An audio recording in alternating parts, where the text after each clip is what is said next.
नमस्कार, सुप्रभात. मी रुशाली यादव सारंग. बुलेटिनच्या सुरुवातीला बातमी पुण्यामधील राष्ट्रीय संरक्षण प्रबोधिनीमधून म्हणजेच एनडीएमधून.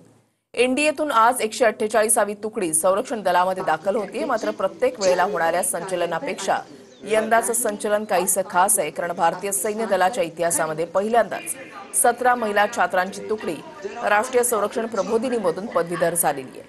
आणि विशेष म्हणजे पहिल्याच तुकडीमधील कॅप्टन श्रीती दक्ष हिने कला शाखेमध्ये सर्व विद्यार्थ्यांमधून प्रथम क्रमांक पटकावलाय.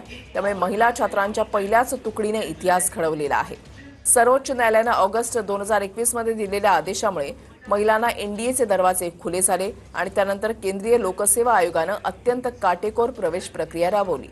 त्यातून 19 महिला छात्रांची पहिल्या तुकडीसाठी निवड करण्यात आली आणि त्यानंतर 19 पैकी 17 छात्रांनी 3 वर्षांचं खडतर प्रशिक्षण पूर्ण करून पदवी प्राप्त केलेली आहे. लक्ष्मण जाधव आमचे प्रतिनिधी आमच्या सोबत आहेत. अधिक माहिती त्यांच्याकडून जाणून घेणार आहोत. लक्ष्मण. वृषाली, खडकवासल्याच्या संरक्षण अकादमी आहे, यामध्ये एनडीएच्या 148व्या तुकडीचं प्रतर संचलन या ठिकाणी सुरू आहे. संरक्षण परमो धर्म खरं तर ब्रीद वाक्य या एनडीएचं आहे आणि आज विशेष म्हणजे हे 148वी जी तुकडी आहे ती आज संरक्षण दलामध्ये सामील होत आहे. त्याचं जे संचलन जे आहे ते या एनडीएच्या चित्रपाल मैदानावरती सुरू आहे.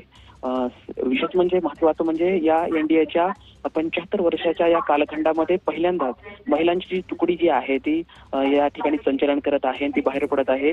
देशासाठी खरं तर गौरवाचा, अभिमानाचा खरा क्षण आहे. आता जे संचलन जे आहे ते या एनडीएच्या चित्रपाल मैदानावरती सुरू आहे.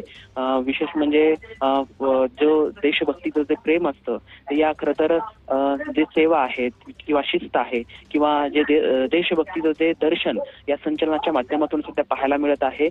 हे जे संचलन आहे ते सुरू आहे आणि या संचलनाच्या नंतर ही तुकडी जी आहे जी 48वी तुकडी खडतर जे परिश्रम आहे किंवा खडतर प्रशिक्षण घेऊन भारतीय संरक्षण दलामध्ये सामील होणार आहे आणि आता सध्या चित्रपाल मैदानावरती हे संचलन सध्या सुरू आहे.